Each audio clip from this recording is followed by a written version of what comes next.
What's up sa inyo mga anak? At ito na nga po ang ating unboxing ng ating Imar Flex. Meron ding lagay ng oil. Alam niyo yan? Dito papatak yung oil. Ganyan nyo, diba? So, yan. Medyo challenging lang siya ikabit dahil yun, madali lang pala. So, itong isa sa kabilang side is saksakan ng kanyang power cord, no? Ito yung magpapainit sa kanya. And then, dito sa likod, wala na. Hindi serial number. At sa ibabaw, sa ilalim naman, itong typical lang adapter natin. Hindi na natin kailangan ng bumili pa. Yung bilog, hindi na. So, saksak lang natin to. Napakabilis i-operate nito. Saksak nyo lang. Make sure lang na masaksak na maigi. Then, boom! Okay na. No? So, sasaksak nyo lang to dito sa ating extension. And then, para mag-operate siya, meron ditong on and off switch. So, ngayon, naka-off siya. So, yun guys, nakikita nyo na umilaw to. Pero kung pipihitin nyo siya pabalik, ayun, nakamatay po siya. So, ito po yung pinakamahina niya hanggang sa pinakamalakas. So, nararamdaman ko yan, mainit na nga. So, ayan guys, sisimulan ko na pala ang pagluluto na itong ating spicy Korean chicken barbecue. So, ayan ang ating unang lulutuin, ano? So, set na natin to.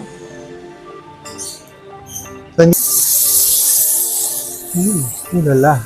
Hindi ko na nilagyan ng oil. No?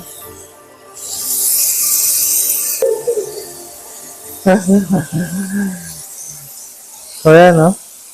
Natuwa si mama. Nakita niya to. Spicy chicken muna yung aking lulutuin. Gusto namin ay chicken. So, sumubo kami ng chicken. Medyo hinaan natin yung apoy. Yan. Tusino sa palengke, no? Na binili. Ayan, balik-balik rin nyo lang din para maluto siya ng pantay. Puro. Para mabuhay yung apoy. Ayan, konti-konti lang. 2 minutes para maluto siya. And then, flip natin sa kabilang side. No? Yung melted cheese, wala kami. So, okay lang. This is the first trial pa lang naman. First trial ng pagsasangip sa bahay. No? Tagal ko na itong pangarap eh. Magluto ng sangyup, barbecue style sa bahay. Homemade. Diba? May sauce pa to. So, lagyan natin yung sauce. Takas natin ng konti. Nakakatuwa lang kasi mabilis talagang pihitin yung ano niya. Tapos, takpan lang ulit natin.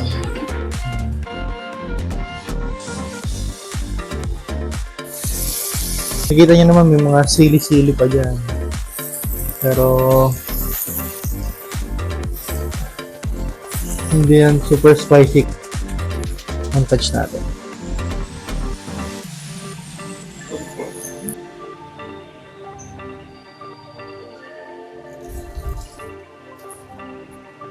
So yun guys, luto na yung ating spicy chicken barbecue. So ito naman, ating Korean chicken bulgogi. Lutuin na natin. Okay.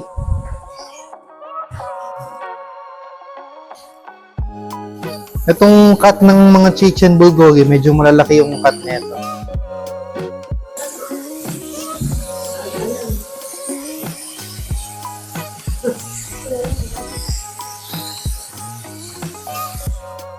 Subukan nyo rin itong Imar Flex na electric grill dahil madali siyang i-operate at quality. Direct, pakipihit ng camera. Meron nga pala kami bagong aso, si Marso. Marso, halika. Marso. Come.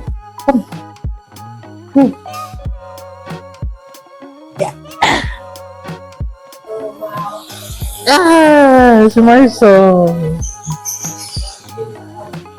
Oh! Si Marso nanonood ng Korean barbecue! Oh, gusto! Hugas ang kamay. Okay, we're back. Hiniwa ng maliliit. Kaya mabilis talaga siyang maluto. 10 minutes mo, okay na to eh.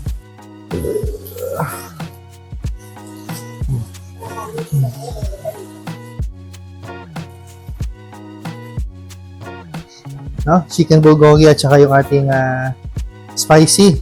So, next na natin ay yung tocino. Marso! Gusto niya ng sangyupsal. Baka naman. Yan guys, oh. Flex, baka naman. Kaya na ito, oh, locker.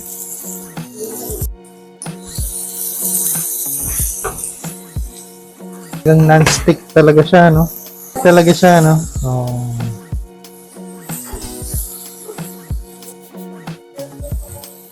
Oh, laki. Buhay natin. Mga bite size lang. I-operate na itong Flex sa SM San. Ayan, hinaan natin ng konti.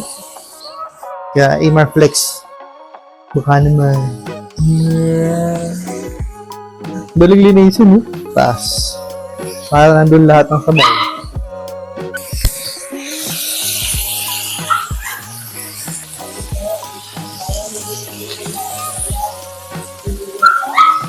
Oh, di ba? Sarap ang bango. Kung maamoy nyo lang yung nasa video, naku. Darating yung aking mga artistang bisita.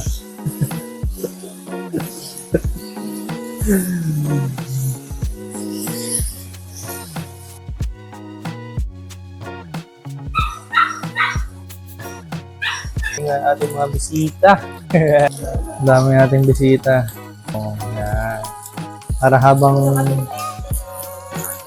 kumakain, oh, ako magsuserve sa kanila ng tocino.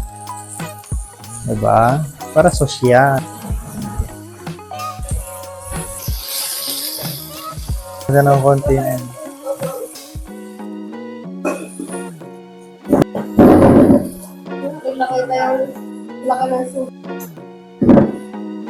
Ketchup. Oh, anong oras na rin? Break time na. So, let's go. Fight. Ketchup at saka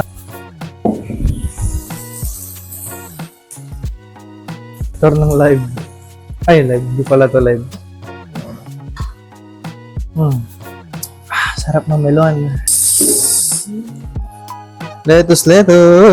Bulgogi. Hindi spicy. Tapos lalagyan mo ng pepino, kamatis. Tapos yung ating Caesar salad dressing.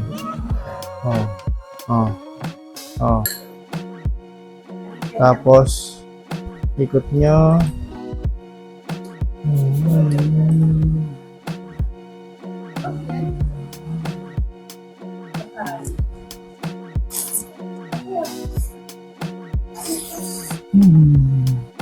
Wow.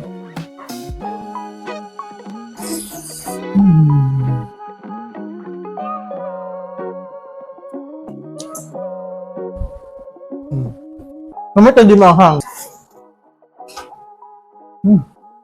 Panalo guys. Kamayan mo lang.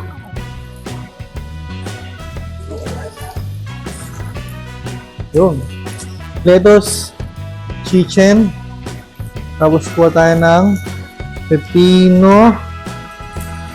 Netong pula.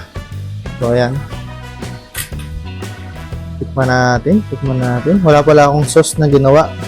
Mamaya gagawa ako ng sauce. Tikman ko.